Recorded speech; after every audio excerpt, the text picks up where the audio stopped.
Hi നമസ്കാരം. Nursing ഗവേഷണത്തെപ്പറ്റി സംസാരിക്കുമ്പോൾ data ശേഖരിക്കുന്നതിനെക്കുറിച്ച് എപ്പോഴെങ്കിലും ആലോചിച്ചിട്ടുണ്ടോ? കേൾക്കുമ്പോൾ കുറച്ച് ടെക്നിക്കലായി തോന്നാമല്ലേ, പക്ഷെ വളരെ പ്രധാനപ്പെട്ട ഒരു വിഷയമാണിത്.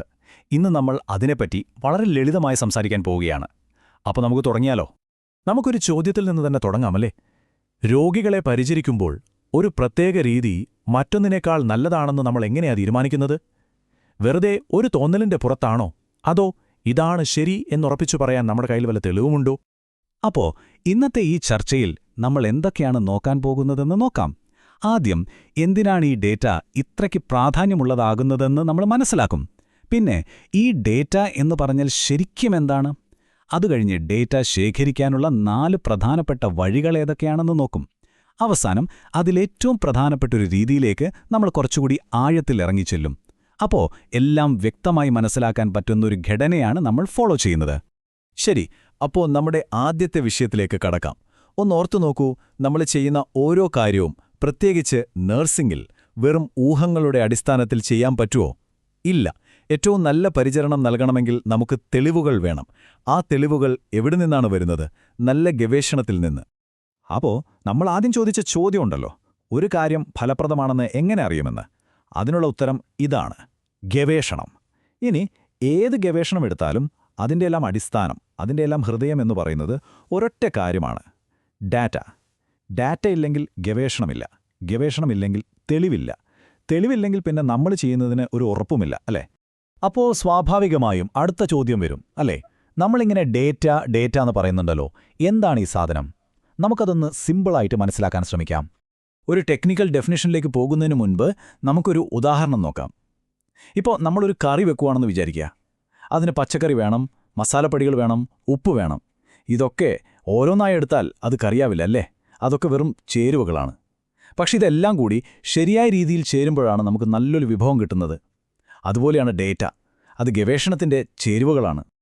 അപ്പോൾ അതിൻ്റെ ഒരു ഔദ്യോഗിക നിർവചനം നോക്കിയാൽ ഇങ്ങനെയായിരിക്കും: ഒരു പഠനത്തിൻ്റെ ഫലം കണ്ടെത്താനും നിഗമനങ്ങളിലെത്താനും വേണ്ടി നമ്മൾ ശേഖരിക്കുന്ന വിവരങ്ങളെയാണ് ഡേറ്റ എന്ന് പറയുന്നത്. അത് ചിലപ്പോൾ സംഖ്യകളാകാം, എഴുത്തുകളാകാം, അല്ലെങ്കിൽ ചിത്രങ്ങളുമാകാം. നമ്മൾ നേരത്തെ പറഞ്ഞ ഉദാഹരണത്തിലെ ചേരുവകളാണ് ഈ ഡേറ്റ. ഗവേഷകർ ഈ ചേരുവകളെ വിശകലനം ചെയ്ത് പാകം ചെയ്യുമ്പോഴാണ് നമുക്ക് പുതിയ അറിവുകൾ എന്ന വിഭവം കിട്ടുന്നത്.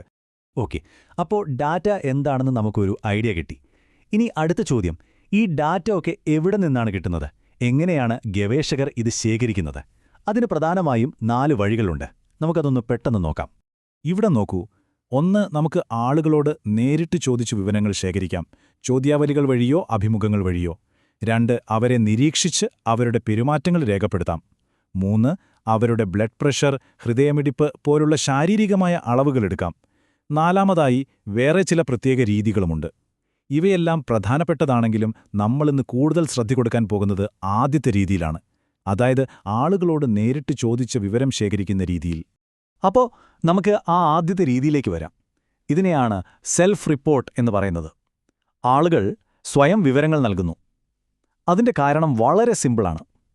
ഒരാളുടെ വേദനയെക്കുറിച്ചോ അഭിപ്രായത്തെക്കുറിച്ചോ അറിയാൻ അവരോട് നേരിട്ട് ചോദിക്കുന്നതിനേക്കാൾ നല്ല വഴി വേറെയുണ്ടോ? ഇല്ല. പക്ഷേ ആ ചോദ്യം ചോദിക്കുന്നതിന് കൃത്യമായ ഒരു ഘടന വേണം. പേര് കേട്ട് പേടിക്കേണ്ട. സംഭവം സിമ്പിളാണ്. ഒരു പഠനത്തിൽ പങ്കെടുക്കുന്ന ആളിൽ നിന്ന് നേരിട്ട്, ഒന്നുകിൽ എഴുത്തിലൂടെയോ അല്ലെങ്കിൽ വാക്കുകളിലൂടെയോ വിവരം ശേഖരിക്കുന്നതിനെയാണ് നമ്മൾ സെൽഫ് റിപ്പോർട്ട് എന്ന് പറയുന്നത്. ചുരുക്കി പറഞ്ഞാൽ നേരിട്ട് ചോദിച്ച് ഉത്തരം വാങ്ങുന്നു. ഇനി ഇവിടെയാണ് ഒരു ചെറിയ ട്വിസ്റ്റ് ഉള്ളത്. ഈ ചോദിക്കലിന് 2 രീതിയുണ്ട്: സ്ട്രക്ചേർഡ്, പിന്നെ അൺസ്ട്രക്ചേർഡ്. സ്ട്രക്ചേർഡ് എന്ന് പറഞ്ഞാൽ ഒരു മൾട്ടിപ്പിൾ ചോയ്സ് പരീക്ഷ പോലെയാണ്. എല്ലാവർക്കും ഒരേ ചോദ്യങ്ങൾ, ഒരേ ക്രമത്തിൽ മുൻകൂട്ടി തയ്യാറാക്കിയ ഓപ്ഷനുകൾ. വളരെ കൃത്യമായിരിക്കും. അൺസ്ട്രക്ചേർഡ് എന്ന് പറഞ്ഞാൽ നമ്മൾ കൂട്ടുകാരുമായി സംസാരിക്കുന്ന പോലെയാണ്. ചോദ്യങ്ങൾ സംഭാഷണത്തിനനുസരിച്ച് മാറും. നമ്മൾ ഇന്ന് ഫോക്കസ് ചെയ്യുന്നത് ആ ആദ്യത്തെ രീതിയിലാണ്, അതായത് സ്ട്രക്ചേർഡ് രീതിയിൽ. കാരണം അങ്ങനെ കിട്ടുന്ന ഡേറ്റയെ തമ്മിൽ താരതമ്യം ചെയ്യാൻ വളരെ എളുപ്പമാണ്. ഓക്കെ, അപ്പം ഈ സ്ട്രക്ചേർഡ് രീതിയിൽ വിവരം ശേഖരിക്കാൻ ഗവേഷകർ ഉപയോഗിക്കുന്ന ഉപകരണങ്ങൾ അല്ലെങ്കിൽ ടൂൾസ് എന്തൊക്കെയാണെന്ന് നോക്കാം. അവരുടെ ടൂൾ ബോക്സിൽ എന്തൊക്കെയുണ്ട് നമുക്കൊന്ന് നോക്കാം, അല്ലേ? ആദ്യത്തെ ടൂൾ നമുക്കെല്ലാവർക്കും പരിചയമുള്ളതാണ്: ചോദ്യാവലികൾ അല്ലെങ്കിൽ ക്വസ്റ്റനെയറുകൾ.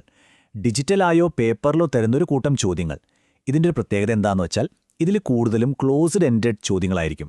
അതായത് നമ്മൾ സ്വന്തമായി ഉത്തരം എഴുതേണ്ട, പകരം തന്നിരിക്കുന്ന ഓപ്ഷനുകളിൽ നിന്ന് ഒന്ന് തിരഞ്ഞെടുക്കുക. ഇത് ഡാറ്റ അനലൈസ് ചെയ്യുന്നത് വളരെ എളുപ്പമാക്കും, കൂടാതെ ഗവേഷകന്റെ സ്വന്തം അഭിപ്രായങ്ങൾ ഫലത്തെ സ്വാധീനിക്കാനുള്ള സാധ്യതയും കുറയ്ക്കും. ഇതൊരു നല്ല ഉദാഹരണമാണ്. തൂക്കം കുറഞ്ഞ നവജാത ശിശുക്കളിലെ ഒരു സാധാരണ പ്രശ്നം എന്താണെന്ന് ചോദിക്കുന്നു, എന്നിട്ട് 3 ഓപ്ഷനുകൾ തരുന്നു. ഉത്തരം നൽകുന്നയാൾക്ക് ഇതിൽ നിന്ന് ശരിയായത് തിരഞ്ഞെടുത്താൽ മതി. എത്ര പേർ ഓപ്ഷൻ സി തിരഞ്ഞെടുത്തുവെന്ന് എളുപ്പത്തിൽ കണക്കാക്കാൻ പറ്റും, അല്ലേ? ഇതാണിതിന്റെ സൗകര്യം. ഇനി അടുത്ത ഉപകരണം നോക്കാം, സ്ട്രക്ചേർഡ് ഇന്റർവ്യൂകൾ. ഇതിനെ നമുക്ക് സംസാരിക്കുന്ന ചോദ്യാവലി എന്ന് വിളിക്കാം. ഗവേഷകൻ ഒരു സ്ക്രിപ്റ്റ് നോക്കി വായിക്കുന്നതുപോലെ പങ്കെടുക്കുന്ന എല്ലാവരോടും ഒരേ ചോദ്യങ്ങൾ, ഒരേ ഓർഡറിൽ, ഒരു മാറ്റവും വരുത്താതെ ചോദിക്കും. എന്തിനാണ് ഇങ്ങനൊരു കർശനമായ രീതിയെന്ന് ചിന്തിക്കുന്നുണ്ടാകും, അല്ലേ? കാരണം സ്ഥിരത ഉറപ്പാക്കാനാണ്. എല്ലാവരിൽ നിന്നും ഒരേ രീതിയിൽ വിവരങ്ങൾ ശേഖരിച്ചാൽ മാത്രമേ ആ ഡേറ്റയെ നമുക്ക് പരസ്പരം താരതമ്യം ചെയ്യാൻ പറ്റൂ. ഒരാളോട് ഒരു രീതിയിലും മറ്റൊരാളോട് വേറൊരു രീതിയിലും ചോദിച്ചാൽ കിട്ടുന്ന ഉത്തരങ്ങൾ തമ്മിൽ വ്യത്യാസമുണ്ടാകാം. അതുകൊണ്ടാണ് ഇന്റർവ്യൂ ചെയ്യുന്നയാൾ പൂർണ്ണമായും നിഷ്പക്ഷനായിരിക്കണമെന്ന് പറയുന്നത്. ഇനി നമ്മൾ കാണാൻ പോകുന്ന ടൂൾ കുറച്ചുകൂടി ഇൻട്രസ്റ്റിംഗ് ആണ്, സ്കെയിലുകൾ. ഞാനൊരു ചോദ്യം ചോദിക്കട്ടെ. ഒരാളുടെ വേദന അല്ലെങ്കിൽ ഉത്കണ്ഠ, ഇതൊക്കെ നമുക്ക് എങ്ങനെ അളക്കാൻ പറ്റും? അതൊക്കെ ഓരോ വ്യക്തിയുടെയും അനുഭവമല്ലേ? അതിനെയൊക്കെ എങ്ങനെ ഒരു സംഖ്യയാക്കി മാറ്റും? പറ്റും. അതിനാണ് നമ്മൾ സ്കെയിലുകൾ എന്ന ഉപകരണം ഉപയോഗിക്കുന്നത്. പലതരം സ്കെയിലുകളുണ്ട്. ഉദാഹരണത്തിന്, ഒരു പ്രസ്താവനയോട് നിങ്ങൾ എത്രത്തോളം യോജിക്കുന്നു അല്ലെങ്കിൽ വിയോജിക്കുന്നു എന്ന് അളക്കാൻ ലൈക്കിഡ് സ്കെയിൽ ഉപയോഗിക്കാം. അതുപോലെ ഒരു കാര്യത്തെക്കുറിച്ച് നിങ്ങളുടെ മനോഭാവം 2 വിപരീത പദങ്ങൾക്കിടയിൽ എവിടെ വരുന്നു എന്ന് അടയാളപ്പെടുത്താൻ സിമാറ്റിക് ഡിഫറൻഷ്യൽ സ്കെയിൽ ഉണ്ട്. പിന്നെ വേദന പോലുള്ള അനുഭവങ്ങളുടെ തീവ്രത അളക്കാൻ വിഷ്വൽ അനലോഗ് സ്കെയിലുകളും ഉപയോഗിക്കുന്നു. വിഷ്വൽ അനലോഗ് സ്കെയിൽ എങ്ങനെയാണ് പ്രവർത്തിക്കുന്നതെന്ന് നോക്കാം. വളരെ സിമ്പിളാണ്. രോഗിയുടെ മുന്നിൽ വേദനയില്ല എന്നൊരറ്റത്തും സഹിക്കാൻ പറ്റാത്ത വേദന എന്ന് മറ്റേ അറ്റത്തും എഴുതി ഒരു വര കാണിക്കും. എന്നിട്ട് അവരുടെ വേദനയുടെ തീവ്രത എത്രയുണ്ടോ അത് ആ വരയിൽ അടയാളപ്പെടുത്താൻ പറയും. ഗവേഷകൻ ആ അടയാളം വരെയുള്ള ദൂരം അളക്കും. അപ്പോൾ നമുക്ക് വേദനയ്ക്കൊരു സംഖ്യ കിട്ടി, അല്ലേ? 0-നും 100-നും ഇടയിലുള്ള ഒരു നമ്പർ. ഇതാണ് ഡാറ്റ. ശരി, നമ്മളിപ്പോൾ കുറേ ടെക്നിക്കൽ കാര്യങ്ങൾ സംസാരിച്ചു. ചോദ്യാവലി, ഇന്റർവ്യൂ, സ്കെയിൽ എന്നൊക്കെ. പക്ഷെ ഇതൊക്കെ അറിഞ്ഞിട്ടൊരു നഴ്സിന് എന്താണ് പ്രയോജനം? അവരുടെ ജോലിയുമായി ഇതിനെങ്ങനെയാണ് ബന്ധം വരുന്നത്? അതാണ് ഏറ്റവും പ്രധാനപ്പെട്ട ചോദ്യം. ഇതിന്റെ എല്ലാം ഉത്തരം ഇതാണ്.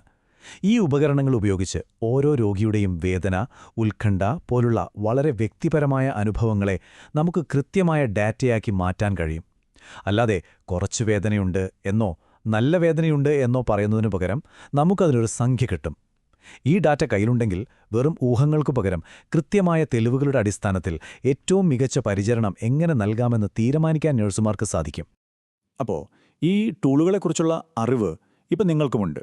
ഇനി നിങ്ങൾ ചിന്തിക്കേണ്ടത് ഇതാണ്: നിങ്ങളുടെ പ്രാക്ടീസിൽ രോഗികളുടെ പരിചരണം ഒന്നുകൂടി മെച്ചപ്പെടുത്താൻ നിങ്ങൾക്ക് എന്ത് ചോദ്യമാണ് ചോദിക്കാനുള്ളത്? ഓർക്കുക, ശരിയായ ചോദ്യങ്ങൾ ചോദിക്കാൻ തുടങ്ങിയാൽ അതിനുള്ള ഉത്തരം കണ്ടെത്താൻ ഇതുപോലുള്ള വഴികളും നമ്മുടെ മുന്നിലുണ്ടാകും. നന്ദി.